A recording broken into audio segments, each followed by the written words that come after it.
क्या दिल्ली हाईकोर्ट के जज यशवंत वर्मा के खिलाफ बड़ी साजिश रची गई? क्या जस्टिस यशवंत वर्मा का चरित्र हनन करने की कोशिश की गई? क्या पूरी न्यायपालिका के खिलाफ साजिश की गई है? ये एक अहम सवाल है जिसके जवाब किसी के पास नहीं है। आखिर जब मीडिया ने रिपोर्ट किया कि 14 तारीख को होली के दिन आग लगी और फिर कथित कैश मिला, फिर ये खबर 20 तारीख तक क्यों बाहर नहीं आई? क्या पूरी खबर से कुछ छेड़छाड़ हुई? चलिए मान लेते हैं कि मामला संवेदनशील था, इसलिए खबर दबाई रखी गई, लेकिन ऐसी भी क्या मजबूरी है कि इस पूरे मामले की जानकारी सीजेआई को भी 14 मार्च को नहीं दी गई? मैं जानती हूं, मैंने जो आपको जानकारी दी थी उस वक्त जितनी आ रही थी सामने उसी के हिसाब से थी, लेकिन अब धीरे धीरे करके जो इन्फॉर्मेशन आ रही है वो कई सारे सवालों पर निशान खड़े कर रही है। और अब बताया जा रहा है कि चीफ जस्टिस ऑफ इंडिया को पूरे केस की जानकारी 20 मार्च को पता चली, कथित कैश मामले में।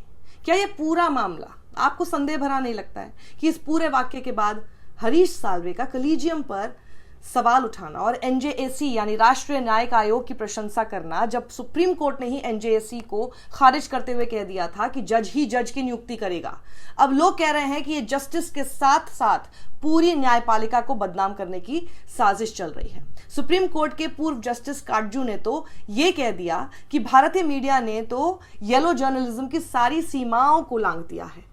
पत्रकार स्वाति चतुर्वेदी ट्विटर पर लिखती हैं, कई सोर्सेज से बात की गई, ये काउंटर एक्शन की तरह है जो खबर आ रही है। अब स्वाति ऐसा क्यों कह रही हैं, जिसमें वो अपने तर्क भी रखती हैं। उनका ट्वीट देखिए और कहती हैं कि जाहिर है कि ये सब जस्टिस वर्मा के खिलाफ एक बड़ी साजिश है। उनके यानी जज के घर पर पैसे रखे गए थे, ये सब तय था? Question mark. अब इस कथित कैश कांड संभावित साजिश के तर्क सुनिए। सीजेआई खन्ना 11 मई को सेवानिवृत्त होंगे। दिल्ली हाईकोर्ट में 24 पद खाली हैं।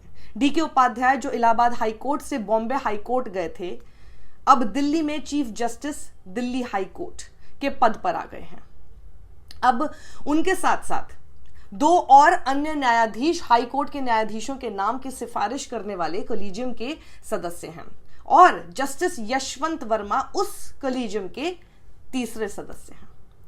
और वो ये भी कहती हैं कि apparently it seems that justice Yashwant Verma is an honest person, ऐसा वो अपने ट्वीट में कहती हैं। तो क्या जस्टिस वर्मा को फंसाने और वापस इलाहाबाद हाईकोर्ट भेजने के लिए ऐसा किया गया, अगर ये सब कुछ सही है, ताकि सरकार जिन जजों को पसंद करती है उनके नाम जस्टिस वर्मा की अनुपस्थिति में कॉलेजियम द्वारा भेजे जा सकें? ये एक सवाल इस वक्त खड़ा किया जा रहा है। और अब सवाल ये भी उठाया जा रहा है कि जस्टिस वर्मा ईडी सीबीआई के खिलाफ फैसले दे रहे थे, तो हो सकता है कि इसीलिए उन्हें निशाना बनाया जा रहा हो। ये एक अलग तर्क है। अब इस पूरे प्रकरण की शुरुआत कैसे हुई वो समझिए। सबसे पहले खबर चलाई गई कि दिल्ली हाईकोर्ट के एक जज हैं यशवंत वर्मा, जिनके घर पर आग लगी और फिर करोड़ों रुपए कथित तौर पर बरामद हुए। 15 करोड़ के आसपास का आंकड़ा बताया गया। लेकिन जब आग लगी तो जज साहब अपने घर पर नहीं थे। जब फायर ब्रिगेड की टीम घर पहुंची तो आग बुझाते बुझाते एक कमरे के कोने में भारी मात्रा में कथित तौर पर कैश मिला। ये खबर हर मीडिया संस्थान ने लगभग चलाई ही। फिर इसके बाद जस्टिस यशवंत वर्मा की निष्पक्षता पर प्रश्न चिन्ह लगने लगे। हमने भी उठाए सवाल। और वैसे किसी ना किसी दिन ऐसी खबरें आती रहती हैं, फलां के घर कैश मिला, ढिमकाना के घर कैश मिला, किसी अधिकारी के घर पे इतना कैश मिला। और ये हमें शॉकिंग भी नहीं लगता है आजकल, क्योंकि ये होता ही रहता है। लेकिन किसी जज के घर कैश मिलने की खबर ने सभी को स्तब्ध कर दिया था। बिल्कुल, क्योंकि हमारे देश में जज को न्याय का देवता समझा जाता है और वहीं इस वक्त काफी क्राइसिस में भी जुडिशरी गुजर रही है ट्रस्ट के नाम पर। कल शाम होते होते एक और खबर आई कि फायर डिपार्टमेंट ने कैश मिलने की बात शाम होते होते नकार दी। Delhi fire brigade chief Atul Garg ने साफ तौर पर कहा कि जस्टिस वर्मा के घर आग बुझाने के दौरान हमें कोई नकदी नहीं मिली। फिर ये खबर ये सामने आने लग गई, मतलब एकदम ही पलट गई खबर। और गर्ग के मुताबिक 14 मार्च की रात 11:35 पर लुटियंस दिल्ली में मौजूद जज कंपाउंड में आग लगने की उन्हें खबर मिली और वहां पहुंची उनकी टीम ने 15 मिनट में आग बुझा दी और फिर पुलिस को खबर दी गई। उन्हें कोई नकदी नहीं मिली, ऐसा उन्होंने कहा। पर अब इसमें मेरी एक बात समझ में नहीं आ रही है कि पहले खबर चलती है कि जज के घर में कैश मिला, फिर मामला सीजेआई तक पहुंचा, वो उनको ट्रांसफर की बात कर देते हैं इलाहाबाद हाई कोर्ट में, खबर आती है इलाहाबाद हाई कोर्ट की बार एसोसिएशन कह रहे नहीं जी हमारे यहाँ हम लोग कोई डस्टबिन नहीं है, आप हमारे पास क्यों उनको ट्रांसफर कर रहे हैं। तब तक फिर एक खबर आ जाती है कि वो कह रहे हैं कि नहीं मैं तो हमने तो कैश की कोई बात कही ही नहीं। उसके बाद आपको पता है एक और ट्विस्ट, फिर से एक बार खबर ये सामने आती है कि वो कह रहे हैं नहीं मैंने तो पूरी तरह से कहा ही नहीं कि कैश नहीं मिला। इतना मैस इस पूरी इन्वेस्टिगेशन, इस पूरी खबर को बना दिया गया और इतनी ज़्यादा जो इसमें लीपापोती भी और इतनी ज़्यादा जो इसमें हॉचपॉट चीज़ें नज़र आ रही हैं वो और भी ज़्यादा शक खड़ा कर रही हैं। इतनी गलत सूचनाएं, एक खबर पर इतनी गलत सूचनाएं अगर होंगी तो फिर शक तो गहराएगा ही। और अब दिल्ली हाई कोर्ट के chief justice CJI Sanjeev Khanna को प्राइमरी रिपोर्ट सौंपेंगे, इसके बाद आगे की कार्रवाई होगी। लेकिन सवाल अब भी वही खड़ा हुआ है कि अफवाह आखिर फिर फैलाई किसने।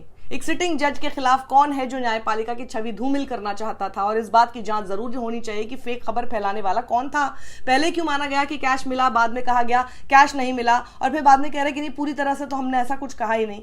तो ये वो कुछ अहम सवाल हैं जो लोग जानना चाहते हैं। और सीधा सवाल ये है कि भाई अगर कुछ हुआ ही नहीं तो जज साहब का ट्रांसफर क्यों किया गया। हालांकि सुप्रीम कोर्ट ने कहा है कि जज के घर कैश मिलने की खबर और ट्रांसफर में आपस में कोई संबंध नहीं है, लेकिन जिस दिन ये खबर सीजेआई को पता चलती है उसी दिन उनके तबादले का कहना ये कोई इत्तेफाक तो नहीं हो सकता ना। और जब कोई आग लगने जैसा इंसिडेंट होता है तो पुलिस या फायर ब्रिगेड की टीम वीडियो तो जरूर बनाती है। अगर वीडियो बना है तो कहाँ है, अगर नहीं बना है तो क्यों नहीं बनाया गया। अब तो नए कानून में वीडियो डिजिटल सबूत के तौर पर मान्य है, तो फिर बनाना चाहिए था ना। अब सच क्या है और झूठ क्या है, जांच होगी तो पता चलेगा, वरना ये एक खबर की तरह बाकी खबरों की तरह दब जाएगी।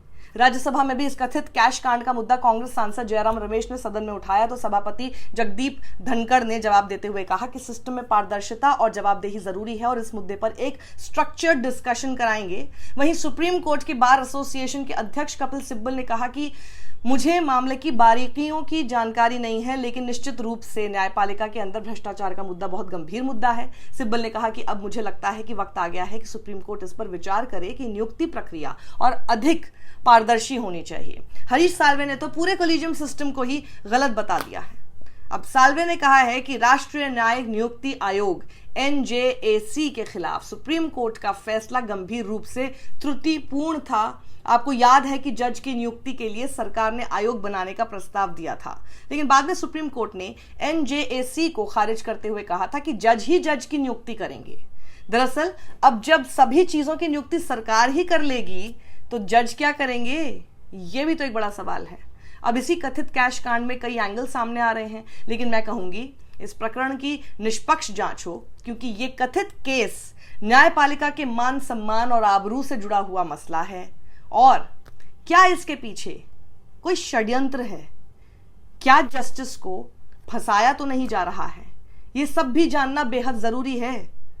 और इस वक्त एक बड़ी खबर ये आ रही है इस मामले से जुड़ी हुई कि सुप्रीम कोर्ट ने 3 सदस्यीय कमेटी का गठन किया है, जिसमें chief justices of Punjab and Haryana, Karnataka और हिमाचल प्रदेश, ये तीनों ही राज्यों के जो कोर्ट्स हैं, हाई कोर्ट्स हैं, उसके चीफ जस्टिसेस इस कमेटी में रहेंगे, ताकि वो एलिगेशंस जो जस्टिस यशवंत वर्मा के खिलाफ लगाए गए हैं उनकी जांच कर सकें। सीजेआई ने डायरेक्ट किया है, यानी आदेश दिया है, निर्देश दिया है सीजे ऑफ दिल्ली हाई कोर्ट को कि वो इस बीच कोई भी जुडिशियल काम असाइन ना करें जस्टिस वर्मा को। इस वीडियो को ज़्यादा लोगों तक पहुंचाएं। सत्यमेव जयते।